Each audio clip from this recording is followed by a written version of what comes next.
Rajender first year student ని చూడా ABS కార్యకర్తలకు రాష్ట్ర స్థాయి విజ్ఞానిక శిక్షణ తరగతులు బోధించిన ఉపాధ్యాయులకు నా యొక్క హృదయపూర్వక నమస్కారాలు సార్. నేను ఇక్కడ వచ్చి ఫస్ట్ టైం ఇది రావడం ఇక్కడ అనేది హైదరాబాద్కి. ఎప్పుడు ఇది టిఎస్ అనే సంఘానికి నేను ఎప్పుడు చేరుకోలే. ఇది ఫస్ట్ టైం నాది ఇక్కడ వచ్చి. నేను శ్రమ అంటే ఏంది, శ్రమ శక్తి అంటే ఏంది, సరుకు అంటే ఏంది, వస్తువు అంటే ఏంది, మత బోధన అంటే ఏంది మొత్తం తెలుసుకున్నా ఇక్కడ నుంచి. మతం మత్తు లాంటిది. ఆ మత్తులో ఉంటే మనం ఎప్పుడు బాగు చేసుకోలేము. నేను నా తరఫు నుంచి చెప్పదగిన విషయం ఏమిటంటే, మనం చదువుకున్నాం. దేనికోసం చదువుకున్నాం? మనల్ని అన్యాయం చేసిన వాళ్ళకు, దోపిడీ చేసిన పాలనకు మనం ప్రశ్నించాలి కదా. ప్రశ్నించే తత్వం రావాలి కదా మనకు. మనం ప్రశ్నించకపోతే మన చదువు వ్యర్థమే మిత్రులారా. ఎప్పుడైతే ప్రశ్నించే తత్వం వస్తుంది అప్పుడే మనకు పోరాడే తత్వం వస్తుంది. जीना है तो मरना सीखो, कदम कदम पर लड़ना सीखो.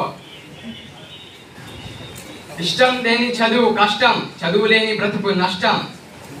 తింటేనే రుచి తెలుస్తుంది, పుస్తకాన్ని తెరిచి చదువుకొని పుస్తకం యొక్క గొప్పతనం తెలుస్తుంది.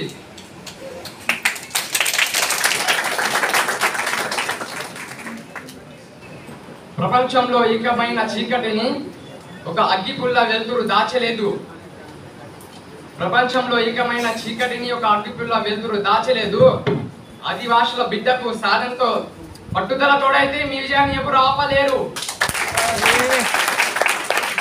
డాక్టర్ బాబాసాహెబ్ అంబేద్కర్ అంటరాని ధనం అంటూ నేటికి మన కోసం వెలుగునయ్యాడు. తన జాతి మార్పు కోసం చదివి అంటరాని కులం అంటూ కూలగొట్టాడు.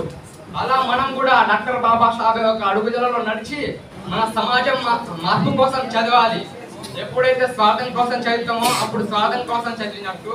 ఎప్పుడైతే నా సమాజం వెనుక ఉంది, నా సమాజాన్ని చదివి నేను మార్పు తెస్తా అన్నట్టు అసలు నేను చదువుకున్నాడు.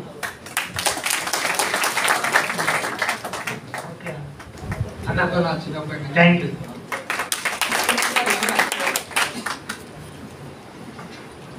పుష్పించే పువ్వు వాడిపోతుంది, పండిన పంట కూలిపోతుంది, ఎండి నాకు రాలిపోతుంది, కానీ నమ్మకంతో వచ్చిన టీవీఎస్ ఆశీస్సులు మాపై ఎన్నటికీ నిల్చుంటుంది. ఈ అవకాశం ఇచ్చిన ప్రజలకు ధన్యవాదాలు.